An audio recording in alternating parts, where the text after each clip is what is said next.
I just went to the empty chair. So. Thank you everybody for coming. We appreciate you coming out. Obviously we have Sean Bean and Ken Biller from Legends. So if you guys want to raise your hands, we'll call out questions. We'll respond. Just give us 1 second while we clear this out, kind of break the noise down, and we'll begin.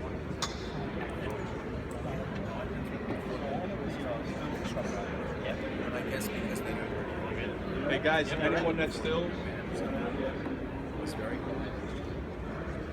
polite. Just bear with us 1 second, guys.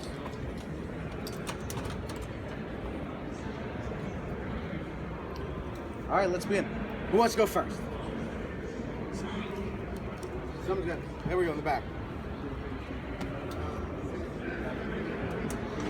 If you get to speak up.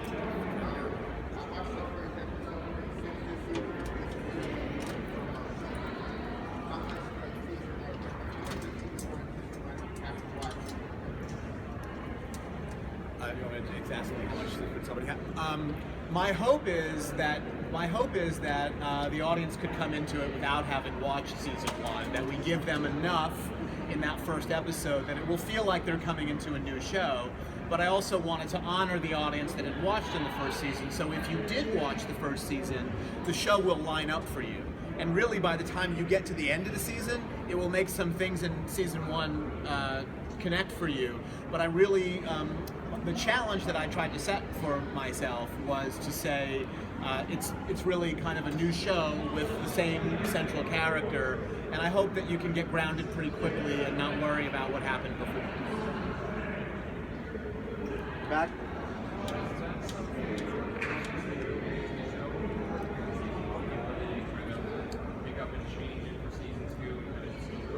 Right, so I didn't work on season 1, so I can't really answer that question. I was approached by the studio and the network to kind of revamp the show for a second season.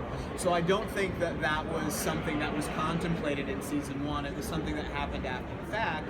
And I think that the network very much wanted to change the show, to make it feel and look different and embrace a different kind of storytelling that was a little less traditional, that was more of a kind of an edgier, more fully serialized show that you might see on other cable networks, some of the pay cable channels. So that was the challenge I was given, and I can't really speak to what the plan was when season 1 started. San Diego, your writers last year were putting out the shirts that said hashtag Don't Kill Sean Bean.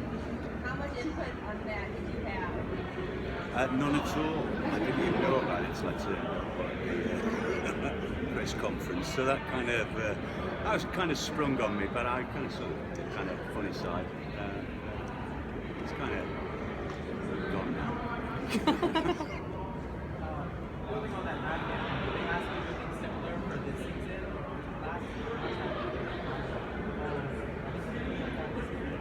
No, I've not been asked to do anything like that this season. No. Thank God.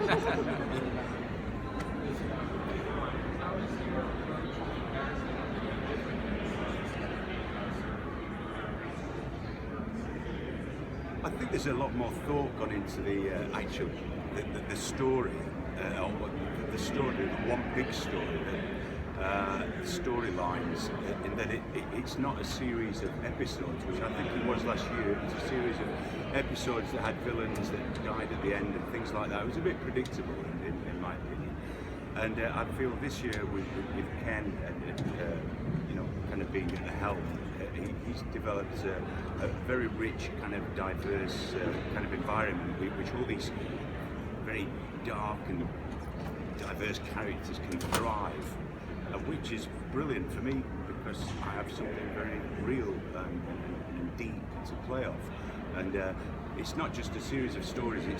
It is, but I mean because of its very nature episodic, but it is one story that leads to a final ending, and the beauty is that it is kind of explained as you're going along. There's things that are thrown out there, and they're always followed up at some time or other in the story. But kind of at the end, they're all joined together, and there's a hell of a lot of twists and turns. And it was just much richer, much more thoughtful and intelligent, and I think an audience likes to be able to to immerse themselves in something and guess and think.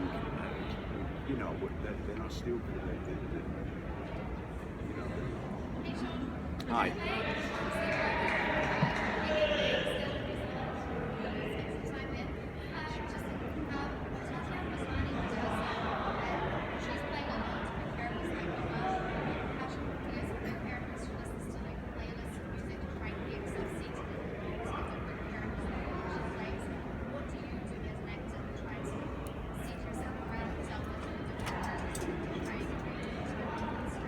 I try and kind of gather as much information as I can about the character, his background, who he is, what he is, his mannerisms, his psychology. I mean, in this instance, it was a character called Dmitry Petrovich, and he was a Russian mobster. And well, I spent quite a lot of time in Russia, in Crimea. I was there for, you know, kind of the best part of 2 years. So, and I was in Moscow, and I got a lot of Russian friends, so I mean it was something that was familiar to me, but I do my background, you know, as much as I can, and that's about it. I don't kind of get too I don't get method about it, but I'm a kind of, I guess I'm in between kind of not method and method, whatever that is. It's brilliant.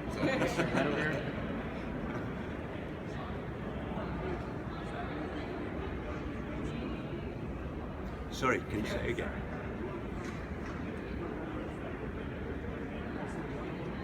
Asking you if you want to confirm the I'm main no villains in the one. No. I'm not in that. I don't playing villains. So. Yes, ma'am.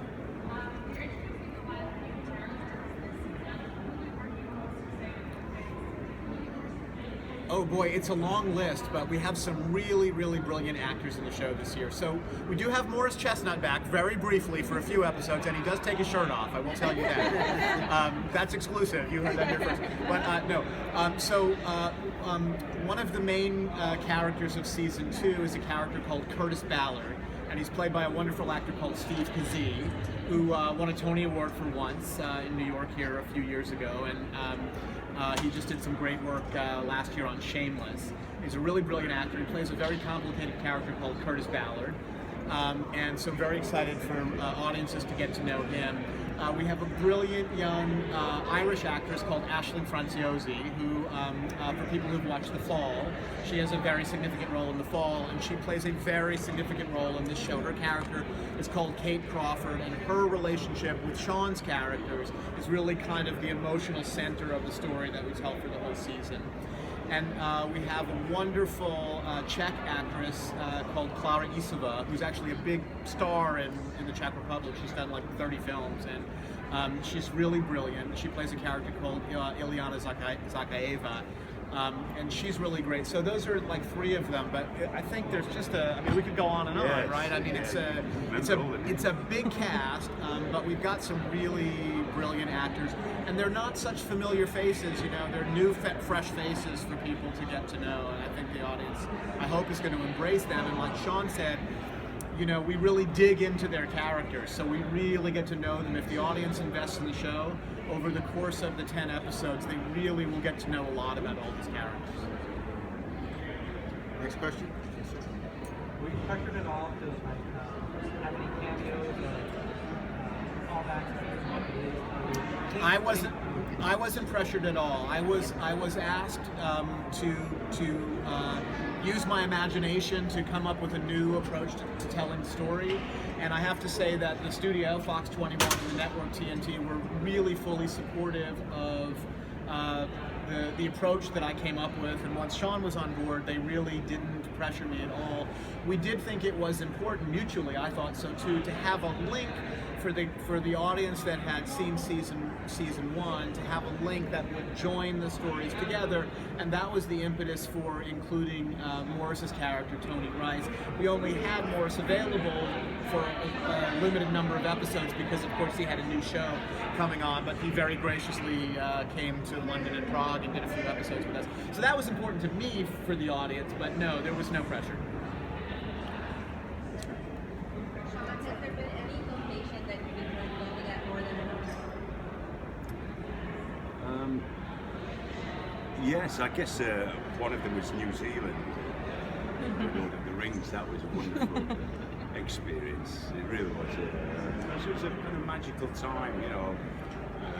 Being involved with Lord of the Rings was magical, and the country and the countryside and the wilderness. And I guess we were all there for quite a long time, getting to know each other. And so that was probably the most memorable place.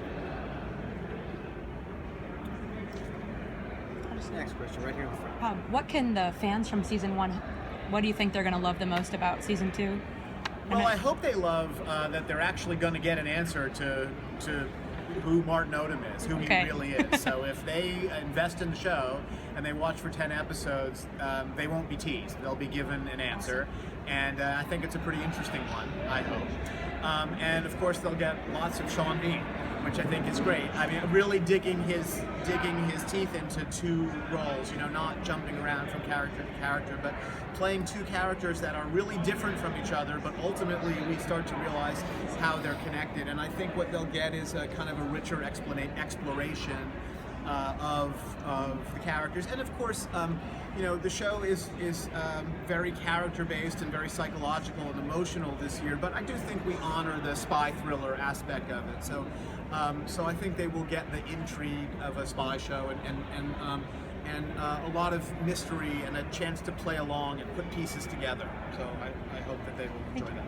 I think the fact that we kind of shifted it to Europe and to Prague in particular has a lot to do with that. It's much darker and edgier and kind of raw, gritty feeling to it. And we're not afraid to go to places where we didn't go to in the first series. We're not afraid to go there this time, and we push it back. I love that. You know, we love doing that. And so does Ken. So I think it's much more gripping, much more adventurous, bold production.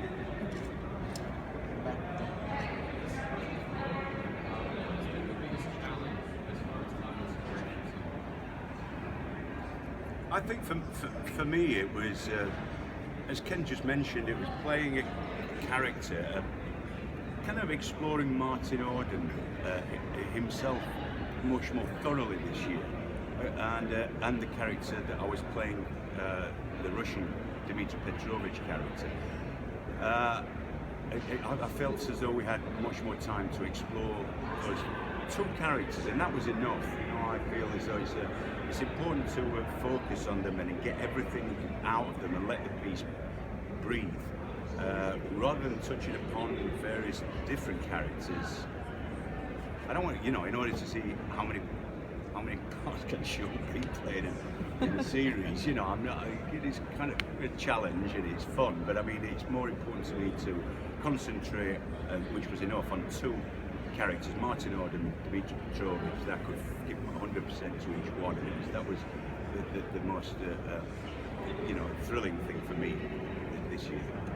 I would say it was a producing challenge for me. You know, it's a very big show that we shot in 2 different countries with a very big cast, and juggling a lot of storylines and a lot of cast, and because we were telling so many stories, interconnected stories, and in different time periods, it was really fun and exciting creatively, but very challenging to try to just maintain quality control over, you know, shooting on 7 or 8 different sets in a day, and period costumes and period cars, and so we had a really great design team, great costume designer, production designer, cinematographer, and so you know, wrangling all those people and getting everybody to kind of focus on, you know, one common vision, I think was the biggest challenge, but also the most rewarding thing about it.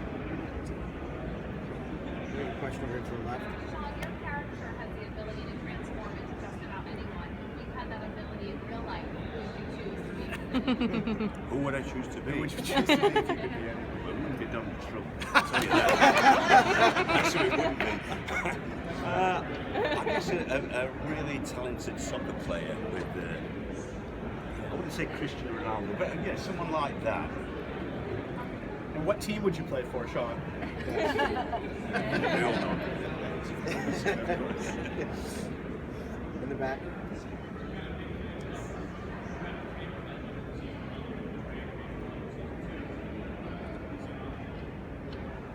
Yeah.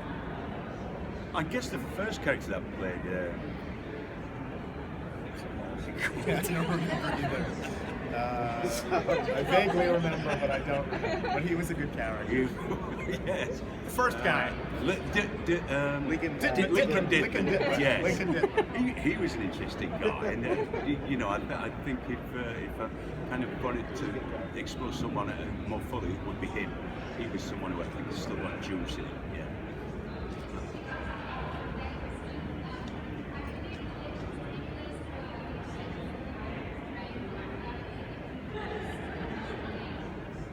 We can't answer that. How close to the real Sean Bean? Yeah. I guess they all are in some way. You can take aspects of your life, facets of your life that you think are going to be useful in order to portray. And you also take parts of other people's lives that you've seen. We all have histories of families and friends and relationships. We see moments there of anger, conflict, joy, and whatever emotions. And I guess you kind of take a bit from here, take a bit from there, and you put it all together and make a character. Yeah. Here to the right. How difficult is it for you to split from accent to accent throughout the show? That was all right once I got the hang of it. Especially the Russian. And I had a great voice coach there. A young lady called Diana. She was a wonderful help to me. She was Russian herself, but she was Czech. She lived in the Czech Republic, and that was invaluable. But as I said, I did spend a lot of time in Russia, and that all kind of came back to me. And once I was familiar with the kind of structure of the language and the rhythm of the accent, I felt really comfortable. I felt very secure, and I didn't mind switching from one to another. It wasn't difficult for me. Here in front. In the show, Mark really becomes whoever his legend is. What actor have you worked with that is most similar in their kind of approach to a role as living the role?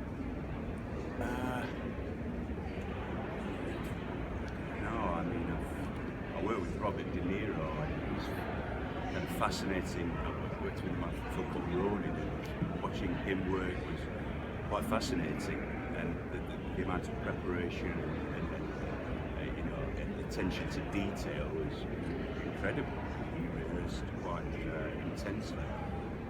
We all did, but I mean, him in particular, especially with props and stuff like that, it been very much part of his performance. It was thrilling to watch kind of transformation of a man. So I guess that was the closest, but lots of other people. Richard Harris was another person who was something when I worked in the field, and he completely transformed himself into this character called Bull McKay, which was so powerful and dynamic and emotional. Those things kind of stay in your head, and you kind of very memorable, and you kind of learn from that. So,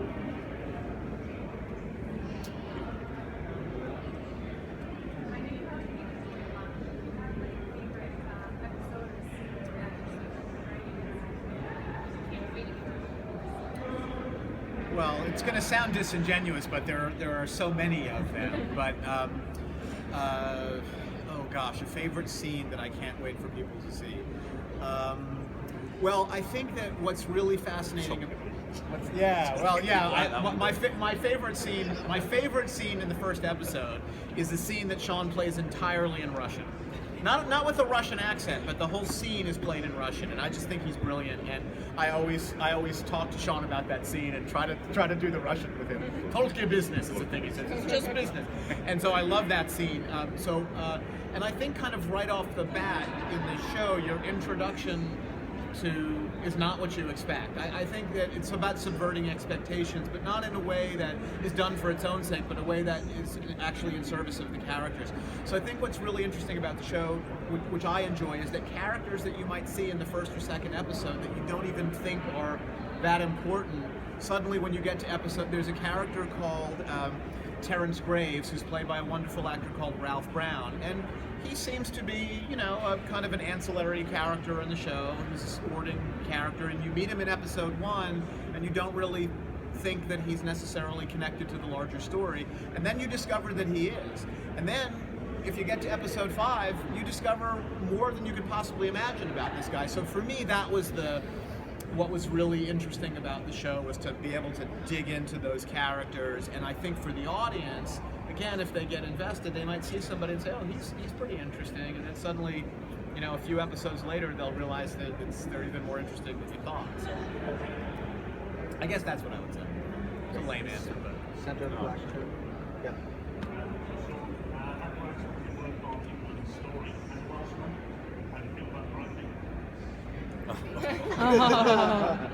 Pretty